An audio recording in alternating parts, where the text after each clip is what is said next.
ప్రభు నామమున మీ అందరికి వందనాలు. అనేకుల మధ్యను నేను ఆయన స్తుతించెదను. కీర్తన 109:30. ఈ యొక్క వాక్యము మనకి ఏం చెప్తుందంటే, దేవుని స్తుతించి ఉండినప్పుడు ఆయన మన జీవితంలో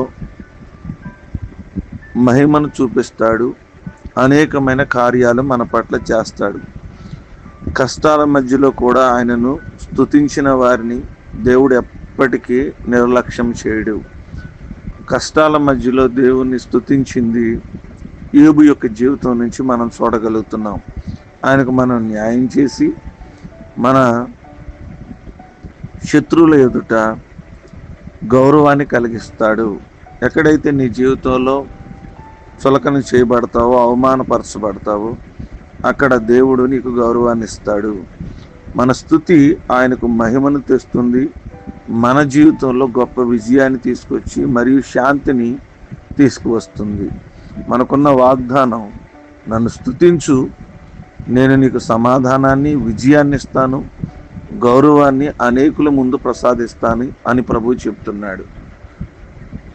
ప్రియమైన దేవుని బిడ్డలారా, అనేకుల మధ్య దేవుణ్ణి స్తుతించడానికి సిగ్గుపడకూడదు. ఎవరైతే దేవుణ్ణి అనేకుల మధ్య, అన్యుల మధ్య దేవుని స్తుతిస్తూ దేవుని నామానికి గౌరవాన్ని తీసుకొస్తారో, దేవుని మహింపరుస్తారో, వారిని దేవుడు మహిమపరిచి అనేకుల ఎదుట వారిని ఆశీర్వదిస్తాడు. అటు కృప దేవుడు మనకు అనుగ్రహించునుగాక. ఈ కొద్ది మాటలు దేవుడు మనకు ఫలించునుగాక. ఆమెను తల్ల వంచుకుందాం, కళ్ళు మూసుకుందాం. అత్యున్నత సింహాసనాసీనుడా, సర్వాధికారి, నిరంతరము స్తోత్రార్హుడైన మా తండ్రి, మీ నామానికి వందనాలు. రాత్రంతా కూడా కాచి కాపాడి మరొక శ్రేష్టమైన దినాన్ని మా జీవితంలో మీరు అనుగ్రహించినందుకు మీ స్తోత్రాలు. వేకువనే లేచి మిమ్మల్ని ఆరాధించాం, స్తుతించాం. వాక్యపు వెలుగులోంచి మాతో మాట్లాడారు. అనేకుల మధ్య నేను స్తుతిస్తాను అనే మాట, మేము అనేకుల మధ్య మిమ్మల్ని స్తుతించి మీ నామానికి మహిమ తెచ్చేవారుగా మమ్మల్ని జ్ఞాపకం చేసుకోండి. స్తుతించే అనుభవాలను బట్టి దీవించబడే కృప దయచేయండి. మా కుటుంబాల్లో ఉన్న ప్రతి అవసరత, అక్కరత, సమస్య, ఇబ్బంది, ఇరుకు, శోధన తీసివేయమని ప్రభు పేరట వేడుకుంటున్నాం.